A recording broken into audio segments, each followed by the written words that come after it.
Welcome to the X Corner.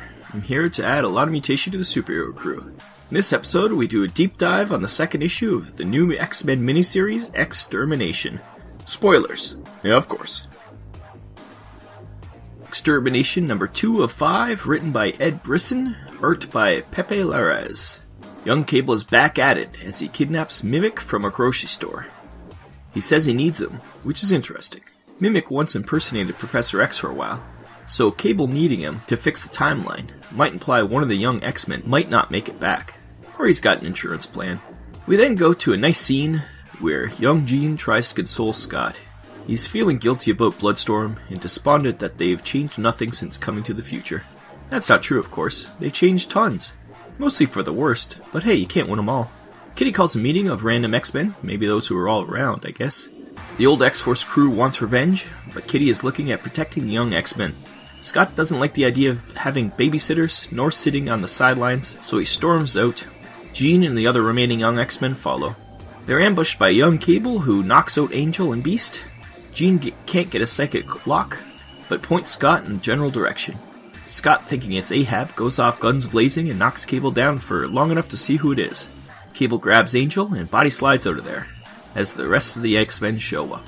Now that they know it's Cable, they assume he has some agenda to capture all the kids, and Kitty orders them to be protected by teams.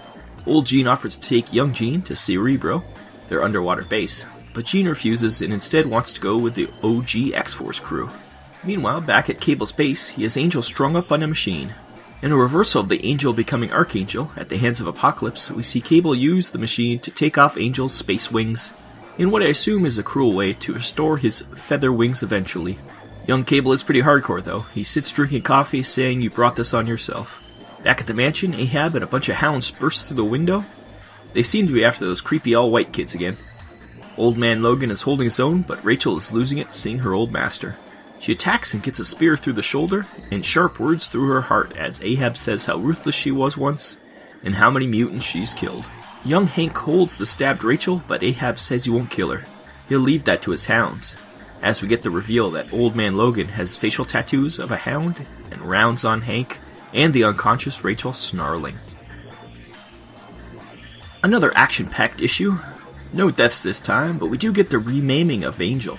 The creepy kids were hanging with Logan early on, so maybe they're responsible for his turn, maybe? I do like the return of the original X-Force of Cannonball, Domino, Warpath, Boom Boom, and Shatterstar.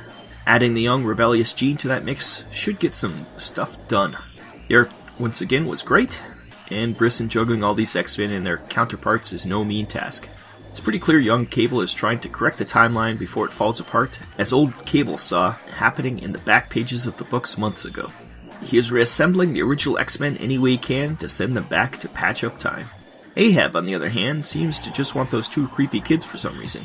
When Ahab was first introduced, it was implied he was a version of Cable, too. I wonder if they'll bring that thread back into it. What this comic does show is that the X-Men are ill-prepared for hit-and-run attacks on the mansion. The Reavers and Purifiers should take notes. With all those psychics around, someone should be on early detection watch. A psychic NORAD, as it were. Anyway, I digress. This comic was fun and very X-Men. Lots of characters, some drama, some action, and time travel. What more could you want? For a second issue, it didn't pack the wallop the first issue did, but still strong. 8 out of 10. In 2 weeks we get Extermination number 3, and we'll see where Scott ended up, how much trouble Jean and the X-Force will get into, and if Old Man Logan shish kebabs Rachel and Hank. See you then.